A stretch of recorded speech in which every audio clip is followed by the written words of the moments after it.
Make me pure में आप सभी का फिर से बहुत बहुत स्वागत है। आज हम समझने की कोशिश करेंगे कुछ सामान्य से मानसिक स्वास्थ्य विकारों के बारे में, यानी कि मेंटल प्रॉब्लम के टाइप्स के बारे में। देखिए, वैसे तो मानसिक स्वास्थ्य के विकार जो है वो बहुत तरह के होते हैं, पर इनमें से कुछ बहुत ही कॉमन विकारों के बारे में आज हम बात करने वाले हैं। तो सबसे पहले हम बात करेंगे चिंता या फिर स्ट्रेस के बारे में। देखिए, मानसिक स्वास्थ्य संबंधी विकारों की अगर हम बात करें तो चिंता को कहीं नहीं छोड़ा जा सकता।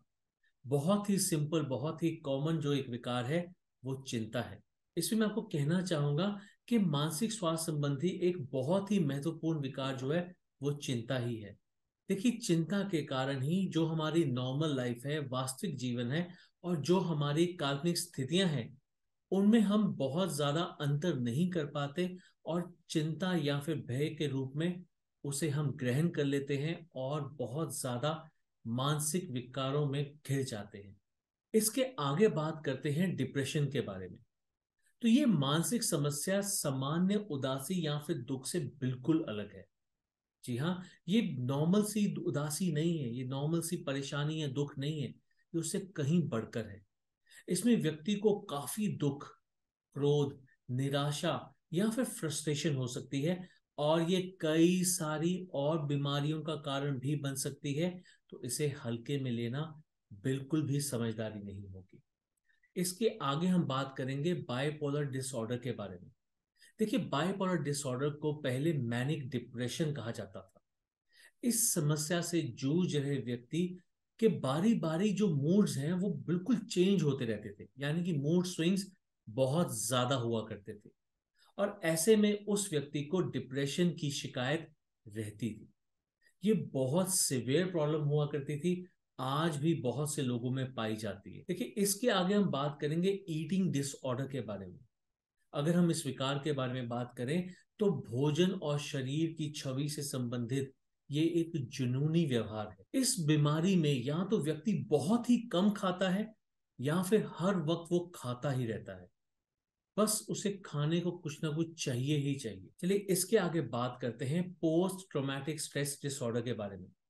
देखिए, मानसिक स्वास्थ्य संबंधी ये विकार ऐसी घटनाओं के बाद उत्पन्न होता है जिनकी कभी हमने आशा ही नहीं की होती।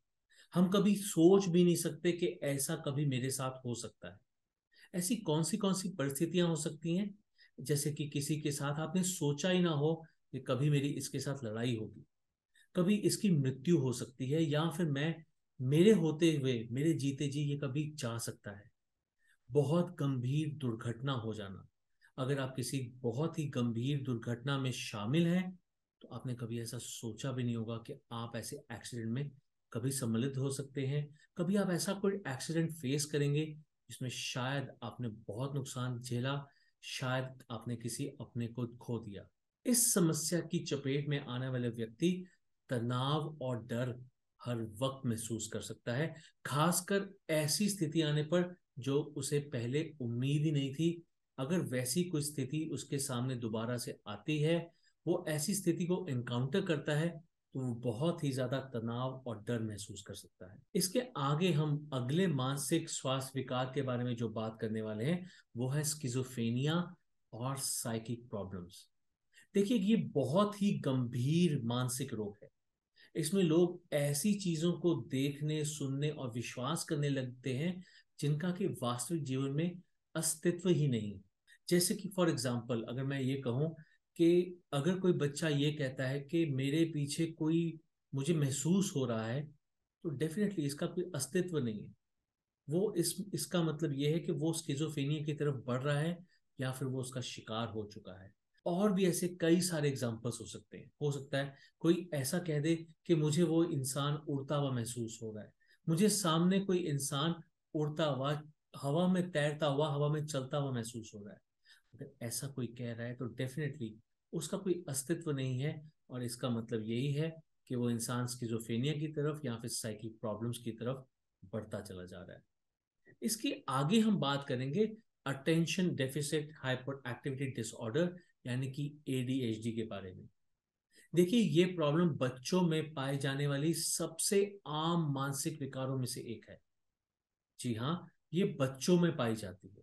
इस समस्या से जूझ रहे बच्चे अपने व्यवहार को नियंत्रित रखने में परेशानी महसूस करते हैं। वो बहुत गुस्से में रहते हैं, बहुत ज्यादा हाइपर एक्टिव रहते हैं। उन्हें समझ में नहीं आता कि वो अपनी एनर्जी को कहाँ बर्स्ट आउट करें।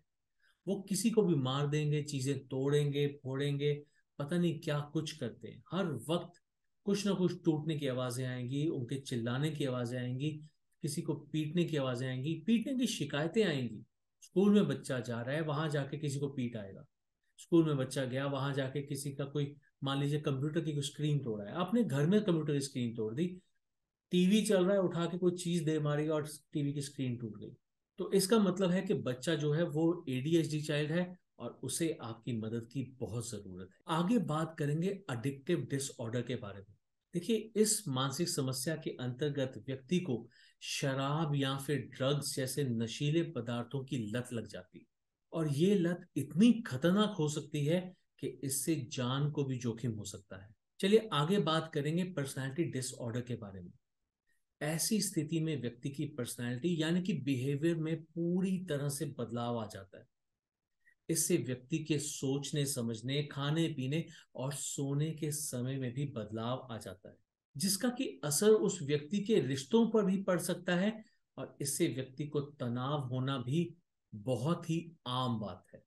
तो चलिए आज की वीडियो में इतना ही। अगले वीडियो में हम बात करेंगे बिगड़ते मानसिक स्वास्थ्य के लक्षणों के बारे में।